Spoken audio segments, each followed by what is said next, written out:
जय भीम, जय संविधान. जगभरामध्ये डॉक्टर बाबासाहेब आंबेडकर यांचं नाव अत्यंत आदराने घेतलं जातं. डॉक्टर बाबासाहेब आंबेडकर यांचं लिखाण जगभरातल्या विश्वविद्यापीठांमध्ये, प्रख्यात विश्वविद्यापीठांमध्ये अभ्यासक्रमाचा विषय आहे. कोलंबिया युनिव्हर्सिटीमध्ये डॉक्टर बाबासाहेब आंबेडकर यांचं autobiographical writing, waiting for the visa हा अभ्यासक्रमाचा भाग आहे. असं असतानाही आणि विशेषतः जगभरातल्या अशा व्यक्तींची जी यादी आहे, की ज्यांच्यावरती रिसर्च केला जातो, त्या यादीमध्ये डॉक्टर बाबासाहेब आंबेडकर हे अग्रक्रमाला आहेत. आणि असं असतानाही जगभरामध्ये ज्या व्यक्तीच्या नावाचा डंका वाजतो, त्या व्यक्तीला भारत देशामध्ये मात्र मृत्यू पश्चातही अवहेलना सहन करावी लागते.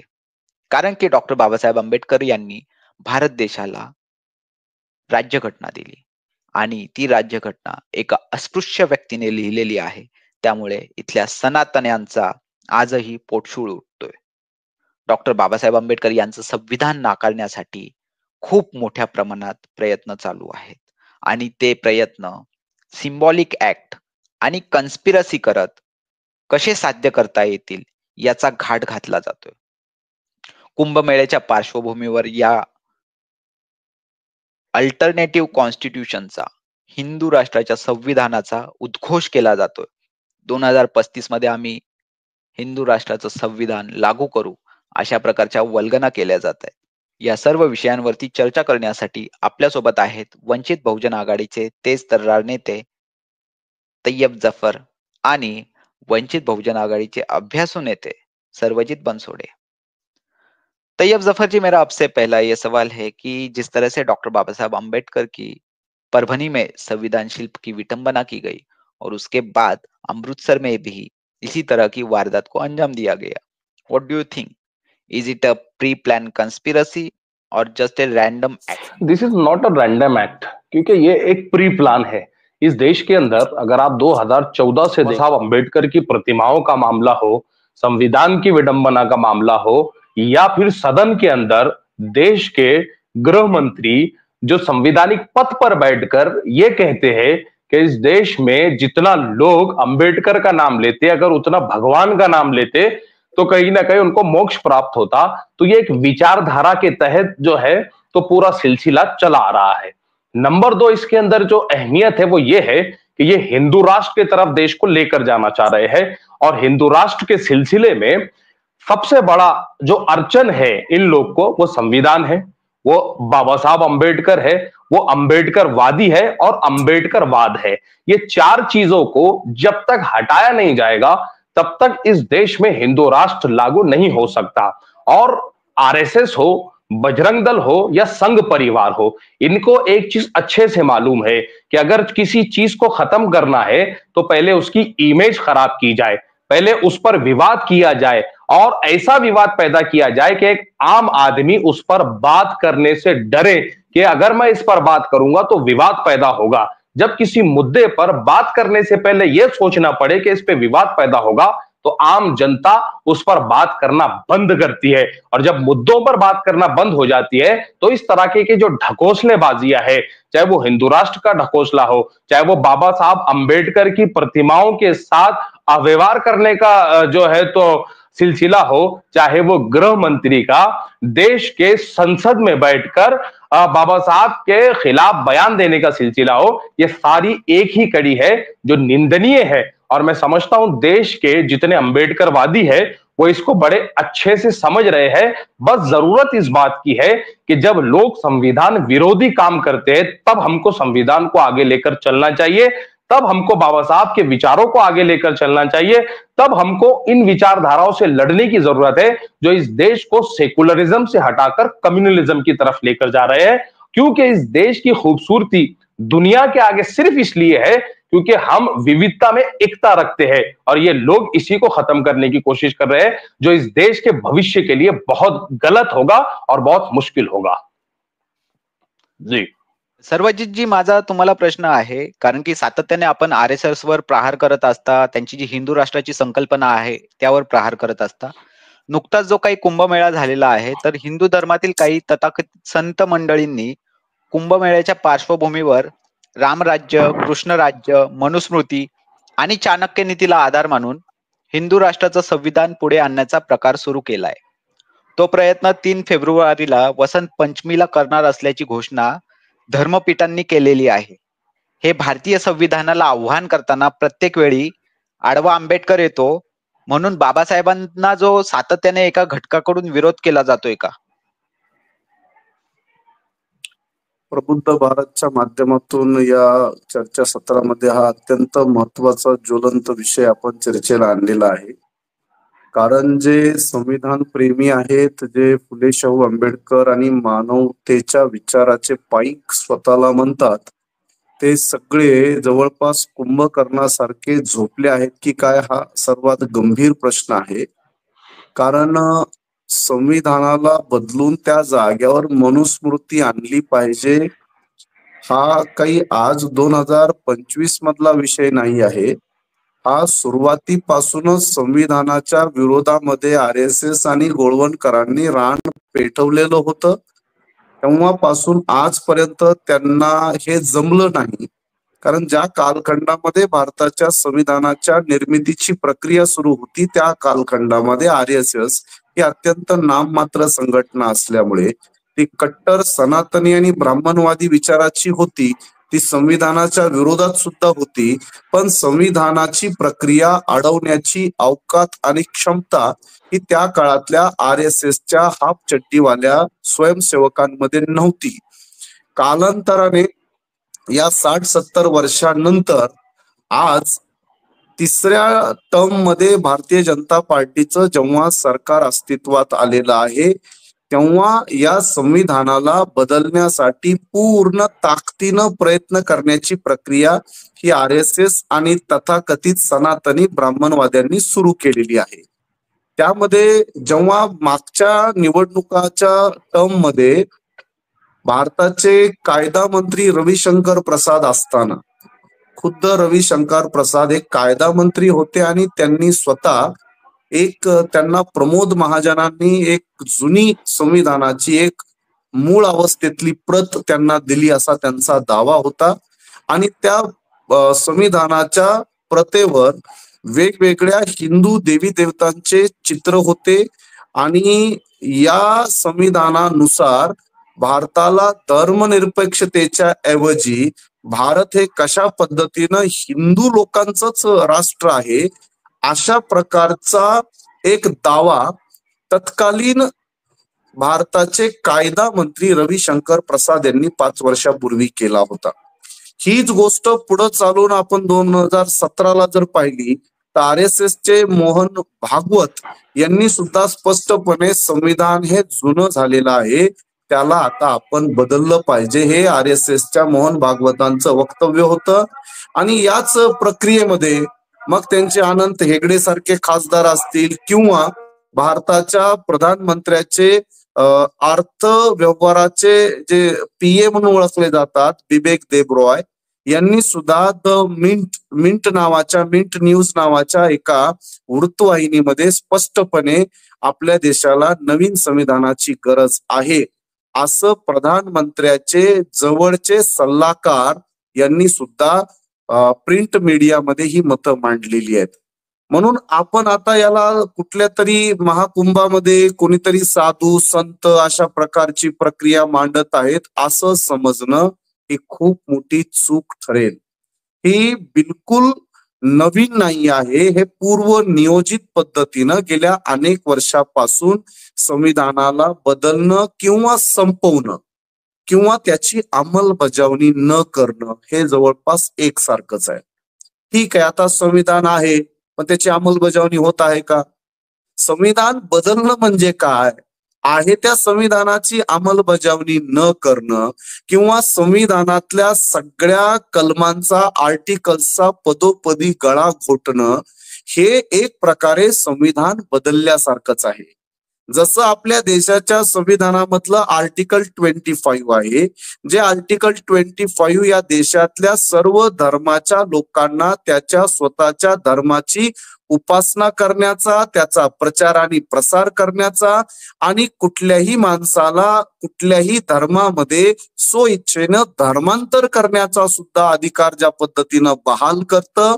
पण मागच्या काही वर्षामध्ये आपल्या देशातल्या 13 राज्यांमध्ये अँटी कन्व्हर्जन लॉ या भाजपाच्या माध्यमातून आता इथं स्थापित झालेला आहे. धर्मांतर विरोधी कायदा या लोकांनी बनवला आणि 13 राज्यांमध्ये हा कायदा आज अस्तित्वात आलेला आहे.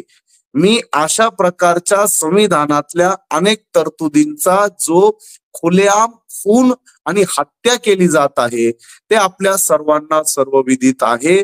पण असतं काय की जे माझ्या दृष्टिकोनातून एक प्रकारचे ज्यांना कुठल्याही प्रकारचे जाणीव नसते त्यांना अशा दृश्य स्वरूपातल्या प्रक्रियेतून भीती वाटते.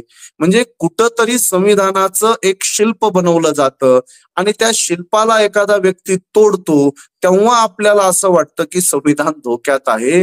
हा माझ्या दृष्टिकोनातून अत्यंत भोळेपणा आणि मूर्खपणा आहे. कारण व्यवहारामध्ये गेल्या 10 वर्षापासून संविधानाला पूर्णपणे उद्ध्वस्त करणारे कायद्यांच्या अमेंडमेंट पण सुरू आहेत आणि अनेक प्रकारे संविधानाची मोडतोड करून संविधानाला पूर्णपणे इथं एक प्रकारे संविधानाला महत्वविहीन करून टाकण्याची प्रक्रिया प्रचंड गतिमान झालेली आहे. त्यामुळे कदाचित ज्यांना दृष्टी नाही आहे अशा लोकांना अशा शिल्पांच्या माध्यमातून आंबेडकरांच्या पुतळ्याची विटंबना, ठीक आहे आता विटंबना करतानाचा तो 24 सेकंदाचा व्हिडिओ समोर आला म्हणून काही लोकांना वाटत असेल आंबेडकरांची विटंबना होतीये. पण गेल्या 70 वर्षामध्ये खुद्द आंबेडकरांनी संविधानाच्या बद्दल 1953 त्यांनी संसदेमध्येही मत मांडलं होतं, राज्यसभेमध्ये तत्कालीन 1955 सुद्धा त्यांनी मांडलं होतं की जर या देशाचं संविधान इथली आर्थिक विषमता दूर करू शकलं नाही, इथली सामाजिक विषमता दूर करू शकलं नाही तर त्याबद्दल बाबासाहेब आंबेडकरांनी स्पष्टपणे KN काटजूला उत्तर देत असताना सांगितलं होतं की या संविधानाला कुठल्याही प्रकारचा जर अशा असून सुद्धा जर याचा उपयोग होत नसेल तर आपल्याला या संविधानाचा उपयोग काय आहे. मी या ठिकाणी स्पष्टपणे अधोरेखित करतोय की हे जे कोणी लोक आहेत हे बालिश लोक आहेत. ठीक आहे, त्यांची मनीषा किंवा त्यांची भूमिका ही संविधानाला बदलून एक नवीन हिंदू धर्मावर आधारित संविधान बनवण्याची त्यांची प्रक्रिया आहे. त्यांचं संसदेमध्ये बहुमत आहे आणि संविधानानं स्वतः आर्टिकल 368 नुसार आपल्याला संविधानात अमेंडमेंट करण्याचा अधिकार दिलेला आहे. परंतु मी यांना बालिश यासाठी म्हटलं की संविधानामध्ये केशवनंद भारती वर्सेस युनियन ऑफ इंडियाचा जो 1973चा जो खटला असतो त्या खटल्याची कदाचित अनेक मूर्ख लोकांना जाणीव नसते. त्या लोकांना हे माहिती नाहीये की आपल्या देशाच्या संविधानाच्या फंडामेंटल मूलभूत संविधान आहे, मूलभूत संविधानाचा जो ढाचा आहे त्याच्यामध्ये देशाची संसद सुद्धा बदल करू शकत नाही.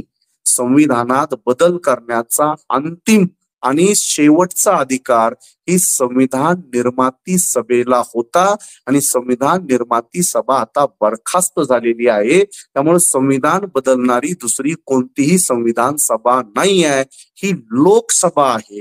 लोकसभेला संविधान सभेचे अधिकार बदलण्याचा कुठलाही संविधानात तरतूद नाही आहे. म्हणून आपल्या सगळ्यांना फक्त यामधून मी एवढंच सांगू शकतो की हे जे कोणी कुंभमेळ्याच्या उद्या 3 फेब्रुवारीला घोषणा करणार जी काही स्वतःला महंत संत म्हणून घेणारं जे टोळकं आहे या टोळक्याला माझा साधा प्रश्न आहे. जर संविधान जुनं झालं त्याच्यामध्ये आता जवळपास 125 पेक्षा जास्त अमेंडमेंट कराव्या लागल्या. आमच्या धर्मामध्ये आजपर्यंत एकही आम्ही अमेंडमेंट केली नाही.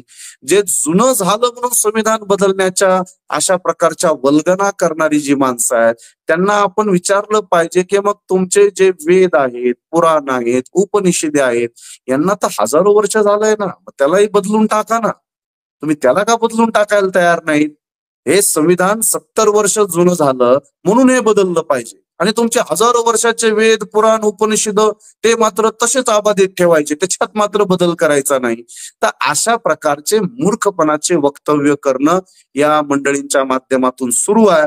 पण मी एक मात्र याच्यामध्ये सांगू शकतो की हा परत एकदा या देशाला हिंदुत्ववादी भारत बनवण्याच्या दिशेनं एक मजबूत आणि ठोस पाऊल आहे.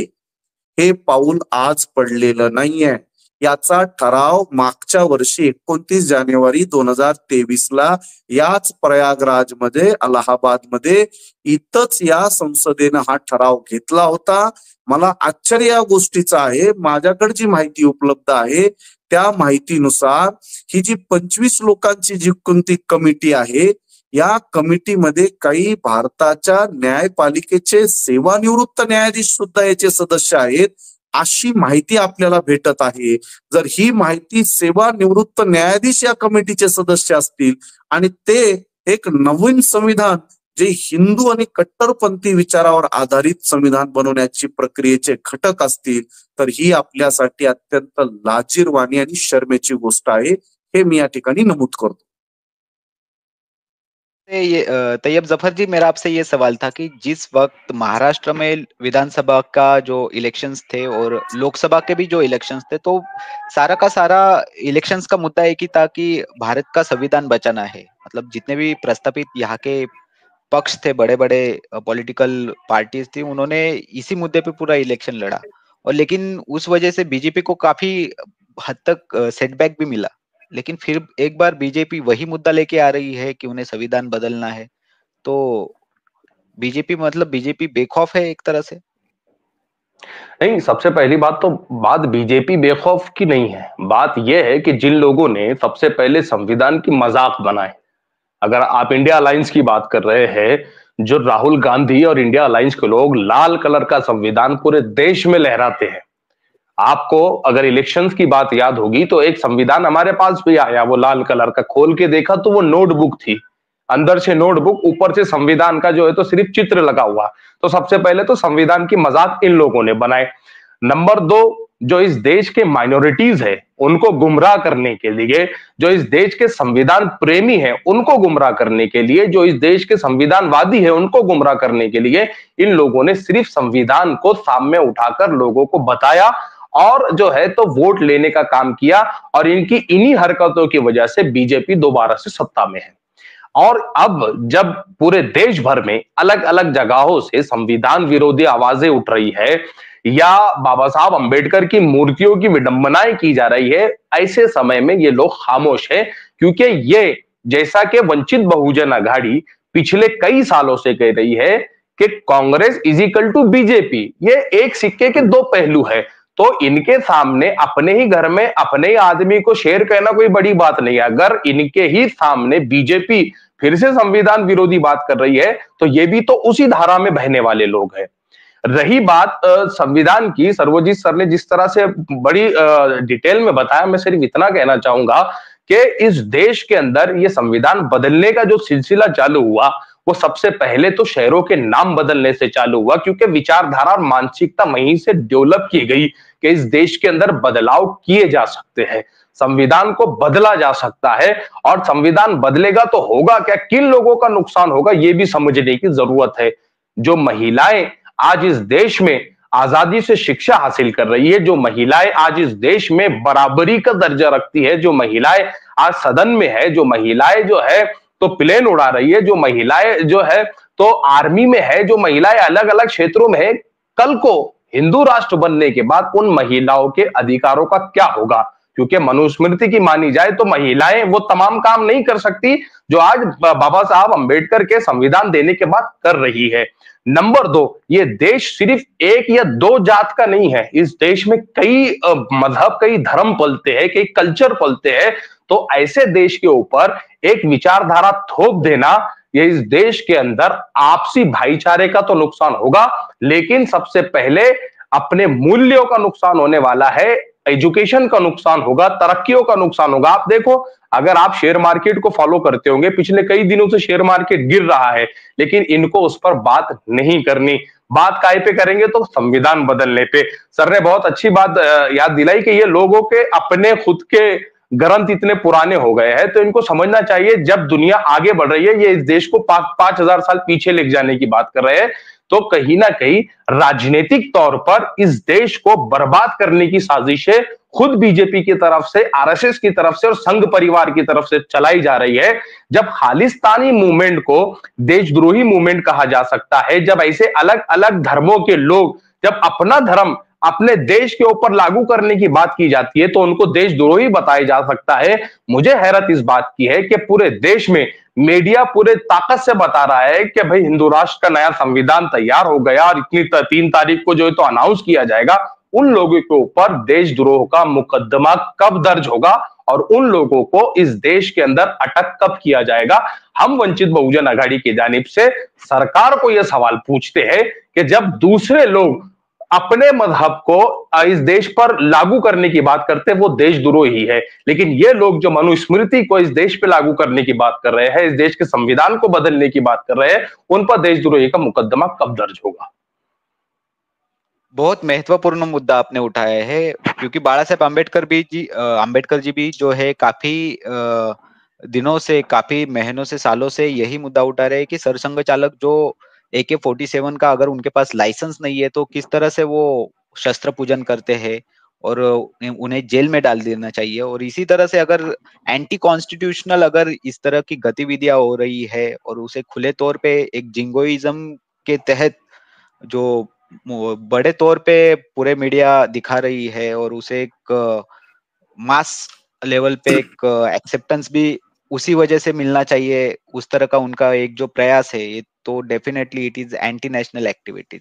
सर्वजितजी, मला तुम्हाला जो प्रश्न विचारायचा आहे, तुम्ही RSSच्या ज्या काही एकंदरीत या गतिविधी आहेत, कशा प्रकारे त्यांचं जे ऑपरेटिंग मेकॅनिझम आहे, याचा एकदम व्यवस्थित आणि गंभीर अभ्यास असतो तुमचा. तर हा जो लढा आहे, कारण की बाळासाहेबांचं जे स्टेटमेंट होतं, की जवळ-जवळ 50 वर्ष तरी बीजेपी, RSS आता पुन्हा संविधानाचा मुद्द्याला हात घालणार नाही किंवा त्यांना जो लोकसभा निवडणुकीमध्ये त्यामुळे सेटबॅक बसलेला आहे. कारण की वंचित बहुजन आघाडीने पूर्ण राज्यभर ज्या पद्धतीने प्रचार केला होता, संविधानाचा मुद्दा घेऊन, नंतर तो मुद्दा हायजॅक केला गेला. परंतु पुन्हा बीजेपी आणि RSS जे आहे, एकतर सोमनाथ सूर्यवंशीची जी हत्या आहे, त्यामध्ये सुद्धा त्याला जो न्याय आहे तो दिला गेलेला नाहीये आणि कॉन्स्टंटली कॉन्स्टिट्यूशनला जे चॅलेंज करण्याची जी मानसिकता आहे आणि ती पण इतकं ओपनली दंड थोपटून जी RSS बीजेपीकडनं ही जी संविधानाची अवहेलना होती आणि तुम्ही ज्या पद्धतीने सांगितलं, की हा तर एक मेसेज जो डिस्प्ले होतोय, तो एक होतोयच, परंतु बॅक एंडला ज्या पद्धतीने ते संविधान बदलतायत विविध मार्गाने, तर ही जी लढाई आहे, रिव्होल्यूशन वर्सेस काउंटर रिव्होल्यूशन, ही जे फोर्सेस आहेत दोन्ही समतेचे वर्सेस हे देश विघातक ज्या ताकद आहेत, तर हा लढा किती तीव्र असणार आहे, याची तीव्रता काय असणार आहे, याचं मापक परिमाण तुम्ही जरा व्यवस्थित एक्सप्लेन केलं तर खूप बरं होईल. मी आपल्याला आत्ताच या बाबतीमध्ये स्पष्टपणे सांगितलं की RSS या संघटनेला फक्त विचाराचा प्रचार आणि प्रसार करणारी ही संघटना नाही, तर ही संघटना आपले दुष्ट किंवा राक्षसी हेतू साध्य करण्यासाठी ही कुठल्याही थरावर जाणारी संघटना आहे. गांधीजींच्या हत्येमध्ये RSSचा थेटपणे सहभाग असल्याचे अनेक पुरावे आपण पाहिले असतील. गांधीजींच्या हत्येमध्ये ज्या पद्धतीनं स्वतःची खतना करून नथुराम गोडसेनं गांधीजींना गोळ्या घातल्या, याचे सर्व पुरावे आपल्याला उपलब्ध झालेले आहेत. दुसरी गोष्ट की ही अशा पद्धतीनं काम करणारी संघटना आहे की त्यांचा हेतू साध्य करण्यासाठी स्वतःच्या जीवाचं बलिदान देण्यापासून ते समोरच्या व्यक्तीचा खून करण्यापर्यंत कुठल्याही थराला जाणारी अत्यंत विध्वंसक, मनोरुग्ण आणि धर्मवेड्या लोकांची ही संघटना आहे. त्यामुळे या संघटनेला फक्त बाष्कळ बडबडी करून याला आपण लगाम घालू शकतो का, किंवा हॉटेलवर बसून चर्चा करून पान, गोवा, गुटखा खाऊन पिचकाऱ्या मारत मारत चर्चा केल्याने हे कंट्रोल होणारा प्रकार आहे का? तर हे आपल्या सगळ्यांना गांभीर्यपूर्वक समजून घेण्याची गोष्ट आहे.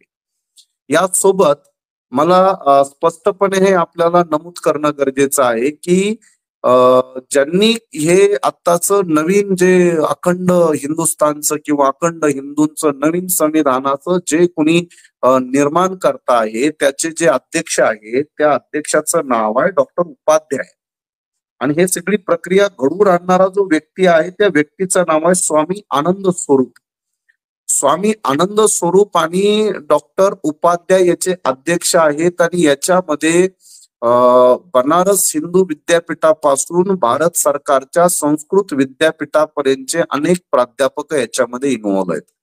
आपल्याला ऐकून आश्चर्य वाटेल की या प्रक्रियेमध्ये पात्रता कशाची आहे, तर पात्रता जो शस्त्र चालवण्यामध्ये पारंगत आहे, जो बंदूक चालवू शकतो, तलवार चालवू शकतो, पिस्टल रायफल चालवू शकतो, जो शस्त्र चालवण्यामध्ये एक्सपर्ट आहे, त्यालाच या धर्म संसदेचा सांसद म्हणजे खासदार बनता येईल. अशा प्रकारची या लोकांनी तरतूद बनवून यांना दुःख कुठल्या गोष्टीचं आहे, यांचं म्हणणं आहे की जगातले 127 देश ख्रिश्चनांचे आहेत, 57 देश मुस्लिमांचे आहेत, 15 देश बौद्धांचे आहेत, एव्हाना यहुदी ज्यू लोकांचा पण एक देश आहे, पण आमचा म्हणजे हिंदूंचा देश नाही. आणि म्हणून कुठल्याही परिस्थितीमध्ये 2035 पर्यंत भारताला हिंदू राष्ट्र घोषित करा, अशा प्रकारची या लोकांनी जी भूमिका मांडलेली आहे. मला आपल्याला हे सांगणं गरजेचं आहे की हिंदुत्व, हिंदू राष्ट्र या सगळ्या कल्पना या लोकशाही विरोधी आहेत. म्हणून बाबासाहेब आंबेडकरांनी पार्टिशन ऑफ पाकिस्तान नावाच्या त्यांच्या ग्रंथामध्ये स्पष्टपणे सक्तीनं या देशातल्या लोकांना सल्ला दिलेला आहे की हिंदुत्व हे भारतावरची सर्वात मोठी आपत्ती असेल. कुठल्याही परिस्थितीमध्ये भारताला हिंदुत्ववादी भारत बनू देऊ नका, अन्यथा या देश बर्बाद होईल. ही बाबासाहेब आंबेडकरांनी केलेलं भाकीत हे आपल्या सगळ्यांना गांभीर्यानं लक्षात घ्यावं लागेल. राहिला विषय RSSचा, तर RSSच्या कामाची पद्धत ही सांस्कृतिक पद्धत आहे, ही कल्चरल आणि रिलिजियस पद्धत आहे. कारण लोकांना जेवायला अन्न मिळत नाही त्याची चीड लोकांमध्ये आहे का? लोकांना चांगले रस्ते नाही आहेत, रस्ते अपघातामध्ये जवळपास 1.5 लाख लोक दरवर्षी मरतात हे सुप्रीम कोर्ट सांगतं, तर त्याची लोकांमध्ये चीड आहे का? आम्हाला चांगल्या शाळा मिळत नाहीयेत, चांगलं हॉस्पिटल्स नाहीयेत, याची लोकांमध्ये चीड असते का? तर आपल्या देशातल्या लोकांमध्ये चीड असते, माझा धर्म श्रेष्ठ की तुझा धर्म श्रेष्ठ. आपल्या लोकांमध्ये चीड असते, कोणत्या मंदिरात काय झालं पाहिजे, मस्जिदमध्ये काय झालं पाहिजे. धर्म हा लोकांच्या सर्वात जास्त चीड उत्पन्न करणारा, राग आणि संताप आणणारा प्रकार आहे. याची जाणीव RSSच्या सगळ्या एक्सपर्ट लोकांना, हे सगळे सायकोलॉजिस्ट लोक आहेत, हे सायकोलॉजिकली या पूर्ण देशातल्या करोडो लोकांच्या मेंदूवर कंट्रोल करत असतात. त्यामुळं नेहमी हे धर्माचे मुद्दे घेऊन हे हजारो लोकांच्या कत्तली करण्याच्या प्रक्रिया राबवत असतात. मी आपल्याला थेटपणे एक महत्वाची बाब सांगतो. मी मुंबईमध्ये काल परवा एका सभेला गेलो, तेव्हा मी पाहिलं की फक्त हवा प्रदूषणामुळे, वाईट आणि घाणेरड्या हवेमुळे एकट्या गोवंडीमध्ये 650 लोक टीबीनं मेले आहेत. म्हणजे माणसं हवा प्रदूषणाने, वायू प्रदूषणाने हजारो लोकांचे जीव जातात, पण आपल्या नागरिकांना लाज नाही, शरम नाही, राज्यकर्त्यांना नाही, आमदारांना नाही, जनतेलाही नाही. ज्या गोष्टीमधून जनतेला चीड यायला पाहिजे, या गोष्टी सर्वसामान्य लोकांचे होत असणारे बेहाल, बर्बादी, याबद्दल लोकांमध्ये चीड नसते, चीड धर्माच्या बद्दल असते. आणि म्हणून या धर्माचा दुरुपयोग करून कशा पद्धतीनं राजसत्ता आणि राजकारण आपल्या हातात ठेवायचं हे भाजप आणि RSSला खूप चांगल्या पद्धतीनं माहिती आहे. या वेळेला ते अत्यंत स्पष्टपणे पुढे येऊन ही सगळी सूत्र हातात घेऊन काम करण्याच्या प्रक्रियेमध्ये लागलेले आहेत. मी एवढंच सांगेन की RSSचा मुकाबला फक्त बाष्कळ बडबडी करून करता येणार नाही. जे लोक कुठंतरी फार फार तर टीका टिप्पणी आणि स्टेटमेंट केल्यानं RSSचा मुकाबला होणार नाही. RSS एक ऑर्गनायझेशन आहे. RSS ही अत्यंत कमिटेड आपला उद्देश प्राप्त करण्यासाठी मरणाऱ्या मारणाऱ्या एक प्रकारच्या फिदाईन सुसायडर आत्मघातक लोकांची संघटना आहे. त्याच्या विरोधात जर पुळचट भित्रे स्वार्थी आणि आणखी खालच्या भाषेत बोलायचं म्हटलं तर हे ढुंगणाला पाय लावून पळून जाणारी माणसं जर यांचा मुकाबला करतो म्हणत असतील तर ते दूर दूर पर्यंत कुठेही शक्य होईल असं वाटत नाही. म्हणून आपल्याला माझं एवढंच सांगणं आहे, हे मेडिकल सायन्सचा एक सिद्धांत आहे ज्याला म्हणतात अँटी स्नेक वेनम. सांप के जहर में ही सांप के जहर का इलाज है. ज्यांना RSS सारख्या अत्यंत धूर्त कपटी पण आपल्या ध्येय आणि उद्दिष्टासाठी समर्पित अशा लोकांना इथून हद्दपार करायचं असेल तर तितक्याच कमिटेड, समर्पित आणि डोकं शांत ठेवून विचारपूर्वक या RSS ला संपवणाऱ्या कार्यकर्त्यांचं निर्माण करावं लागेल. तेव्हा आपल्याला काही अंशी RSS सारख्या संघटनांचा मुकाबला करता येईल. खूप अत्यंत व्यवस्थितरित्या आपण एकंदरीत RSS ची जी खुनसी मानसिकता आहे आणि कशा प्रकारे त्यांच्या देशविघातक कारवाया चालतात आणि सर्वात महत्वाचं म्हणजे what is the anti venom for them, ते एकदम व्यवस्थितरित्या एक्सप्लेन केलेलं आहे. तैयब जफर जी, आपका RSS का जो आउटलुक है वो क्या है? आपका रीडिंग क्या कहता है RSS के? RSS एक ऐसी संगठना है जो इस देश को बर्बाद करने के लिए बनी है, चाहे वो संवैधानिक तरीके से हो, जाति के तरीके से हो, एजुकेशन के तरीके से हो। और इन लोगों ने पिछले कई सालों के अभ्यास के बाद इस देश की नस पकड़ी है। सर्वजीत सर को मैं सल्यूट करूंगा, बड़ी अच्छी बात बताई कि उनको पता है कि इस देश के अंदर लोग अगर चिढ़ सकते हैं तो वो धर्म के नाम पे चिढ़ सकते हैं, और वो धर्म के नाम पर ही इस देश को वर्गलाने का काम कर रहे हैं। RSS की एक सबसे अच्छी आपको मिसाल बताऊं तो RSS का काम यह है कि जहां पर कोई विलन नजर ना आए तो वहां पर 400 साल पुराना कोई गड़ा खोदो, उसमें से एक ढांचा निकालो और उसको विलन बोलकर पेश करो, और इस तरह से पेश करो कि आज के इस दौर में बसने वाले लोगों को यह लगे कि इस विलन से लड़ना हमको बहुत जरूरी है। और यह बात इस बात से साबित होती है कि बाबरी मस्जिद से लेकर आज शहरों के नाम बदलने तक RSS अपने प्रोपेगेंडे में कामयाब है। और वजह यही है कि हम लोग सिर्फ चर्चाओं के अंदर, उनसे डिबेट के अंदर ये समझते हैं कि हम उनको हरा देंगे। बहुत अच्छी बात सर ने कही कि ये सांप का जहर इसी सांप में है, जरूरत है कि हमको ढूंढकर इसका जो है तो इसको मारने की जरूरत है, इस सांप को मारने की जरूरत है। और इसका एंटीडोट यही हो सकता है कि जब ये लोग संविधान के विरोध में उतरते हैं तो हमको संविधान के हित में बात करनी चाहिए। RSS आजकल का संगठन नहीं है, RSS 100 साल का संगठन है, और 100 साल से वो काम कर रहे हैं, तब जाकर आज कहीं ना कहीं हल्का हल्का हल्का वो तरक्की कर रहे हैं।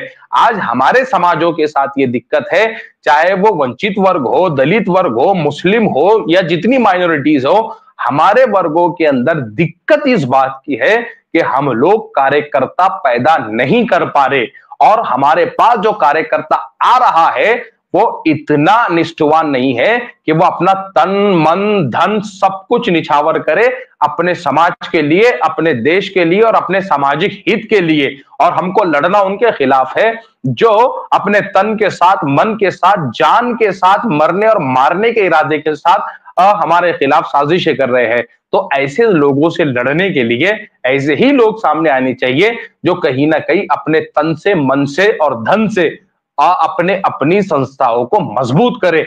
मैं हमेशा से जब भी मैं अपने समाज में बैठता हूं तो एक बात स्पष्ट तरीके से कहता हूं कि अगर RSS जैसी इन संगठनों का अगर मुकाबला करना है तो वंचित बहुजन आघाड़ी जैसी पार्टियों को और बाबा साहब अंबेडकर जैसे नेताओं को मजबूत करने की जरूरत है, क्योंकि यही वो वैचारिक लोग हैं जो इनके खिलाफ लड़ सकते हैं, जो इनके खिलाफ खड़े सकते हैं।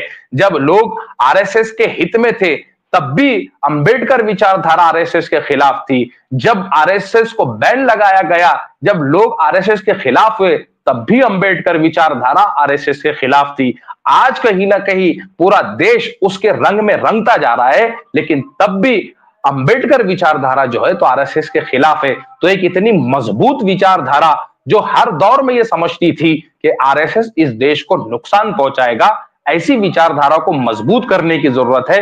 और ऐसी विचारधारा के साथ उन युवाओं को जुड़ने की जरूरत है जो कहीं ना कहीं राजनीति में रुचि रखते हैं, जो कहीं ना कहीं समाजी जिंदगी में रुचि रखते हैं, और जो कहीं ना कहीं अपने समाजों को आगे की सफ में लाकर खड़ा करना चाहते हैं। उन तमाम वर्गों को, उन तमाम युवाओं को चाहिए कि वंचित जैसी पार्टियों को मजबूत करें, ताकि आरएसएस को हम आरएसएस के तरीके से जवाब दे सके। राजनीतिक तौर पर हमारे पास वंचित के अलावा विकल्प नहीं है। मैं हर उस माइनॉरिटी से कहता हूं, चाहे वो मुसलमान हो, दलित हो, एससी हो, एसटी हो, ओबीसी हो, ईसाई हो, अगर आप हिंदू राष्ट्र की बात करेंगे और हिंदू राष्ट्र के अंदर आप अगर संविधान की जो चीजें हमको सामने आ रही है कि वो क्या उसमें करने वाले हैं, तो मैं मुसलमानों से कहना चाहूंगा वो उसके अंदर मुसलमानों से वोट का हक छीनने की बात कर रहे हैं। मैं ईसाइयों से कहना चाहूंगा कि वो ईसाइयों से वोट का हक छीनने की बात कर रहे हैं। और जब आप अपना नेता ही नहीं चुन सकते तो आपके अधिकार कौन संभालेगा, ये आपको समझने की जरूरत है। तो आरएसएस की विचारधारा के साथ अगर कोई लड़ सकता है तो आज के दौर में अंबेडकर परिवार है और अंबेडकरवाद है। ऐसे टाइम पे सबको चाहिए कि अंबेडकर परिवार के साथ खड़े रहे, वंचित बहुजन आघाड़ी के साथ खड़े रहे, ताकि हम तमाम मिलकर इस विचारधारा से लड़ सकें। जी सर्वजितजी, बाळासाहेब आंबेडकरांनी नेहमी आरएसएसची सरळ सरळ गचुंडी धरून गोष्टी केलेल्या आहेत, वार्ता केलेल्या आहेत. मग अगदी ते नागपूरमध्ये जे आरएसएसचं मुख्यालय आहे, तेथे जाऊन आपला भारत देशाचा झेंडा फडकवणं असेल, कारण की आरएसएसने तो फडकवलेला नव्हता. मग 1999 मध्ये असेल ती घटना, किंवा त्यानंतर संसदेमध्ये 2000 मध्ये बाळासाहेब ऑन रेकॉर्ड तिथल्या जे सत्ताधारी आहेत, बीजेपीला वगैरे खूप ताकदीने ते प्रश्न विचारत आहेत, की तुम्ही अशा देशद्रोही संघटनासोबत आहात का? हे क्लिअर करा. तर सातत्याने बाळासाहेब आंबेडकर, वंचित बहुजन आघाडी ज्या पद्धतीने आरएसएसला शिंगावर घेते, तर बाळासाहेब आंबेडकरांनी आता जे काही व्हॅन्डलिझम झालं आंबेडकर पुतळ्याचं अमृतसरमध्ये, तर त्याबद्दल बाळासाहेब आंबेडकर जे म्हणतायत, की अशा प्रकारे पुतळ्यांची जी विटंबना होते, तो खुनापेक्षाही गंभीर प्रकार आहे. तर अशा गुन्हेगारांवरती देशद्रोहाचा खटला भरला पाहिजे. तर देशद्रोहाचा खटला भरून होणार आहे का? हे थांबणार आहे का? आपल्या सर्वांना कदाचित या गोष्टींचा विसर पडत असतो की एकतर आरएसएसच्या विरोधामध्ये खुल्यापणाने शत्रुत्व पत्करण्याची हिंमत भारतातल्या अत्यंत मोजक्या बोटावर मोजण्या इतक्या लोकांमध्ये आहे. बाळासाहेब आंबेडकर हे त्यापैकी एक अत्यंत महत्वाचे नेते आहेत, जे किंचितही आरएसएसच्या या दहशतीला, आरएसएसच्या या दादागिरीला आणि आरएसएसच्या या रणनीतीला कवडीचीही भीक घालत नाहीत. त्यामुळं आरएसएस प्रमुख मोहन भागवत जे दर दसऱ्याला नागपूरमध्ये शस्त्रांची पूजा करतात, त्या मोहन भागवत यांच्यावर आर्म ऍक्टच्या अंतर्गत गुन्हा दाखल करून त्यांना अटक करा, अशी जाहीर मागणी करणारे बाळासाहेब आंबेडकर. आरएसएस ही आतंकवादी संघटना आहे, कारण खुद्द बाबासाहेब आंबेडकरांनी आरएसएसची तुलना ही पाकिस्तान मधल्या एका खाकसार नावाच्या आतंकवादी संघटनेसोबत बाबासाहेब आंबेडकरांनी त्या काळात केली होती. त्याच आधारावर बाळासाहेब आंबेडकरांनी आरएसएस वर तत्काळ बंदी घाला अशा प्रकारची भूमिका सार्वजनिक सभांमधून थेटपणे मांडलेली आहे. त्यामुळं शिंगावर घेण्याच्या बाबतीमध्ये बाळासाहेब आंबेडकर आरएसएसला सातत्यानं आव्हान करत असतात, वैदिक परंपरेला आव्हान करत असतात. संत परंपरा, बुद्धांची परंपरा ही या देशाच्या संविधानिक परंपरेचा भाग आहे, पण वैदिक परंपरा ही मनुवादी आणि ब्राह्मणवादी विचाराच्या परंपरेचा भाग आहे. याचीही ते सातत्यानं मांडणी करत असतात. पण आपल्या सगळ्यांचं हे एक प्रकारचं अपयश आहे, वंचितच्या कार्यकर्त्यांचं मी म्हणेन थेटपणे, किंवा वंचितला किंवा फुले शाहू आंबेडकरांना मानणाऱ्या वर्गाचं हे अपयश आहे की त्यांची ही जी मांडणी आहे, त्यांचा हा जो बेधडकपणा आहे, तो सर्वसामान्य जनतेपर्यंत पोहोचवण्यामध्ये आपण सपशेल अपयशी ठरत असतो. आणि ते फक्त बाबासाहेबाचे नातू आहेत एवढंच आपण जनतेपर्यंत मांडत असतो, किंवा मांडत जरी असलो तरी थेटपणे बाळासाहेब आंबेडकरांचे जे मूलभूत विचार असतात, त्यांच्या ज्या मूलभूत भूमिका असतात, या जनसामान्यांपर्यंत पोहोचवण्यामध्ये आपल्याला खूप मोठ्या प्रमाणामध्ये मेहनत करावी लागणार आहे, ते मांडावं लागणार आहे. म्हणून बाळासाहेब आंबेडकर हे आज एकमेव मोजक्या नेत्यांपैकी आहेत की जे थेटपणे RSS ला भिडू शकतात. आणि RSS भाजपाला याची जाणीव आहे की प्रकाश आंबेडकर म्हणजे करोडो लोकांचं प्रतिनिधित्व करणारं नेतृत्व आहे. त्यांना हात लावणं, त्यांच्याबद्दल अपशब्द बोलणं, त्यांना पोलिसांची भीती घालणं हे भाजप आणि RSS ला शक्य होणार नाही. म्हणून बाळासाहेब आंबेडकर सुद्धा त्यांच्या या ताकदीचा उपयोग सातत्यानं RSS ला एक्सपोज करण्यासाठी करत असतात. आणि जनतेला हे समजणं गरजेचं आहे की आज या अत्यंत विकृत, मी स्पष्टपणे सांगेल की तुमच्या नरेंद्र दाभोळकरांच्या खुनापासून, कलबुर्गींच्या खुनापासून ते गोपीनाथ मुंडेंच्या खुनापर्यंत मी असे देशातले शेकडो मर्डर आपल्या पुढं मांडू शकतो की ज्या खुनांचा कधीही आरोपी सापडत नसतो. त्या सगळ्या खुनांची, हत्यांची मालिका ही RSSच्या इन्स्टिट्यूट मधून चालते. म्हणून RSS फक्त संचलन करणारी, काय म्हणता येईल त्याला, पसायदान करणारी, वंदे मातरमची घोषणा देणारी संघटना नाहीये. RSS त्यांच्या प्रखर विरोधकांना जीवानिशी ठार मारणारी सुद्धा संघटना आहे. हे सुनील जोशी पासून ते प्रज्ञा ठाकूर पर्यंतच्या अनेक RSSच्या स्वयंसेवकांना अनेक बॉम्ब ब्लास्ट पासून खुनांपर्यंतच्या प्रकरणामध्ये अटक होऊन सिद्ध झालेला आहे. म्हणून या संघटनांसोबत मी परत एकदा रिपीट करेन की फक्त शाब्दिक चकमकीने, तर्क लावून RSS ला थांबवणे आता शक्य होणार नाही. तो काळ होता, त्या कालखंडामध्ये कदाचित आपण थांबू शकलो असतो, पण आता RSS न पूर्णपणे या देशाच्या सर्व व्यवस्थांवर ताबा मिळवलेला आहे. आता RSS चा मुकाबला बाष्कळ बडबडीतून करता येणार नाही. मी थेटपणे आपल्याला हे बोलण्याचा प्रयत्न करतो आहे, आपण सर्वजण संविधानिक पद्धतीनंच RSS ला उखडून फेकण्याचे प्रयत्न करणार आहोत. पण या युद्धामध्ये तुम्हाला तन मन धन, वेळ आली तर घाम आणि वेळ आलं तर रक्त सुद्धा सांडण्याची गरज आहे. एवढं मी स्पष्टपणे या ठिकाणी सूचित करतो.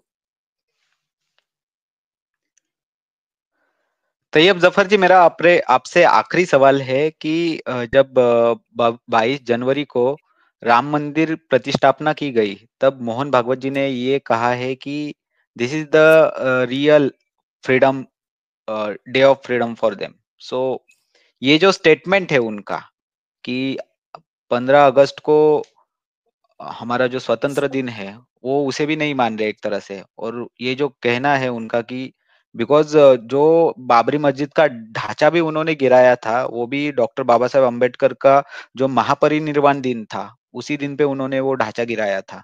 तो अभी जो 22 जनवरी को प्रतिष्ठापना दिवस पे वो स्वतंत्रता दिन मनाने की बात कर रहे हैं.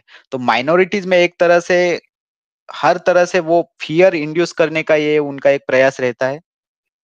सबसे पहले तो पहली कोशिश इन लोगों की यह है कि मुसलमानों को एक तरफ हटाकर किस तरह से खड़ा किया जाए, इसकी कोशिश होती है. इसीलिए अक्सर मुद्दे मुसलमानों के आसपास घूमते हैं. नंबर 2, इस देश के अंदर एक ही त्योहार ऐसा है जिसके अंदर पूरा देश, वो किसी भी धर्म का हो, किसी भी कल्चर का हो, किसी भी राज्य का हो, किसी भी शहर का हो, किसी भी व्यवस्था में हो, एक ही दिन ऐसा है जब वो सारे के सारे एक झंडे के नीचे जमा होते हैं, और वो दिन है इस देश की आजादी का, 15 अगस्त का। और इसकी जो महत्वपूर्णता है, ये उन्हीं लोगों को पता है जिन लोगों के पुरखों ने इसको आजाद कराने के अंदर अपना खून बहा है, जिनका अपना आजादी की लड़ाई में कोई हीरो ही नहीं है, तो इनके पास आजादी का कोई मतलब भी नहीं है। लेकिन इस देश के अंदर किस तरह से नफरत को फैलाया जाए, अगर आप देखेंगे तो कहीं आरएसएस कहती है कि 22 जनवरी इस देश का जो है तो आजादी का दिन है, कहीं आरएसएस के विचारधारा के कई युवा जो मीडिया पर बैठ के कहते कि नहीं 2014 में इस देश को आजादी मिली, कंगना रनावत जैसी संसद कहती है कि 2014 में इस देश को आजादी मिली, तो ये वो लोग हैं जिनको इस देश के इतिहास से कोई लेना देना नहीं है। वजह यह है कि इस देश के संघर्ष भरे इतिहास में इनका अपना कोई हीरो नहीं है। एक को लाकर बार बार हीरो बनाने की कोशिश की जाती है, लेकिन फिर कहीं ना कहीं उसके माफीनामे और ये वो लोग जनता सामने लाकर उस हीरो को वापस अपनी जगह दिखा देते हैं। तो इस देश के अंदर जब जिसका अपना कोई इतिहास नहीं है, इस देश के अंदर जिसको आजादी का मतलब पता नहीं है, इस देश के अंदर जो आजादी से लेकर आज तक अपने कार्यालय पर झंडा तक ना फहराता हो, वो तो यही कहेगा, वो आज उसने कहा कि बाबरी मस्जिद के ऊपर राम मंदिर बनी वो आजादी का दिवस है, कल को कहेंगे कि नहीं हिंदू राष्ट्र का संविधान लागू हुआ वो आजादी का दिवस है, परसों कहेंगे कि नहीं हमने वन नेशन वन इलेक्शन ला दिया वो आजादी का दिवस है। ये इसलिए इनको हर दूसरा दिन आजादी का लगता है क्योंकि इनका अपना कोई संघर्ष भरा इतिहास नहीं है। इस देश के ऊपर एक विचारधारा पूरे देश पर थोपने की कोशिश की जा रही है, और उसी विचारधारा को थोपते हुए इस देश के अंदर 90s से लेकर आज तक अलग अलग अलग इवेंट्स होते जा रहे हैं, जिसमें इंक्लूड बाबरी मस्जिद भी है, और अभी भी जिन मस्जिदों की बात है वो भी है, बुद्ध लेनी की बात है, और जो है तो बुद्ध संस्कृति की बात है। बहुत सारी चीजें हैं जिनका अपना कोई इतिहास नहीं है, वो बेचारे कहीं ना कहीं अपना नया इतिहास बनाने के चक्कर में इस देश के शहीदों का, इस देश के फ्रीडम फाइटर का अपमान बार बार कर रहे हैं। जिस तरह से पहले इस संगठन पर बैन लगा था, दोबारा से इस संगठन पे बैन लगना चाहिए, और दोबारा से आज के बाद जो भी संविधान विरोध में या इस देश के भाईचारे के विरोध में जाएगा उसको देशद्रोही घोषित करना चाहिए और उसको जेल में बंद करना चाहिए, क्योंकि नफरत की विचारधारा जितनी देश में आजाद फिरेगी वो नफरत की आग को भड़काते रहेगी। और अगर नफरत की आग को बुझाना है तो हमको चाहिए कि उस पर मोहब्बत का पानी डाले और इन नफरती चिंटुओं को जेल में डाले ताकि ये देश आगे बढ़ सके। आप देखिए दुनिया चांद पे जा रही है, दुनिया कहां से कहां जा रही है, और हम लोग जो तो गड्ढे खोदने में लगे हुए। हमारे कुछ संगठन हर दूसरे दिन एक नई आजादी तलाश करते हैं, तो ये विचारधारा से उभरने की जरूरत है। इस देश को एजुकेशन की तरफ लेकर जाने की जरूरत है, और जब हम एजुकेशन की बात करते हैं तो ये वो वाला एजुकेशन नहीं है जो आरएसएस द्वारा व्हाट्सएप के जरिए, व्हाट्सएप यूनिवर्सिटी के जरिए लोगों में फैलाया जा रहा है। हम उस एजुकेशन की बात करते हैं जो हकीकी एजुकेशन के निसाब में लिखा गया है, जो हकीकी इस देश का इतिहास है वो लिखा गया है।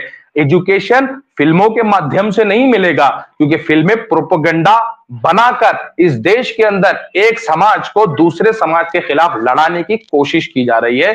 तो इन तमाम मुद्दों के लिए हमको चाहिए, खास करके इस देश के माइनॉरिटीज को चाहिए कि वो संविधान को मजबूती से पकड़े, और जो ये कहते हैं कि 22 जनवरी को आजादी मिली, उनको ये चाहिए कि हम उनके पास जाकर इस देश के इतिहास को पेश करें और उनको बताएं कि 1947 को यह देश आजाद हुआ, और इस देश को आजाद कराने में सैकड़ों लोगों ने अपनी जानें दी, जिसमें आपके घर से भलाई कोई ना हो, लेकिन इस देश में बसने वाले दूसरे मजहबों के, दूसरे धर्मों के घरानों से बहुत सारे उसमें शहीद है।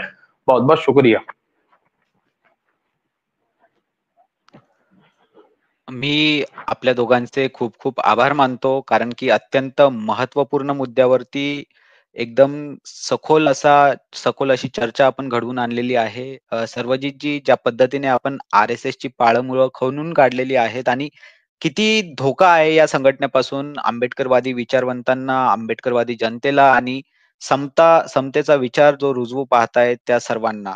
तैयब ज़फ़र जी, जिस तरह से आपने आरएसएस के ऊपर तीखा हमला बोला है, तो हमें सब लोगों को यह ज़रूर ध्यान में रखना चाहिए कि हम सब जब एक साथ रहेंगे तो आगे बढ़ के आरएसएस का पुरज़ोर तरीके से मुकाबला कर सकेंगे। आप दोनों का बहुत-बहुत धन्यवाद। जय भीम।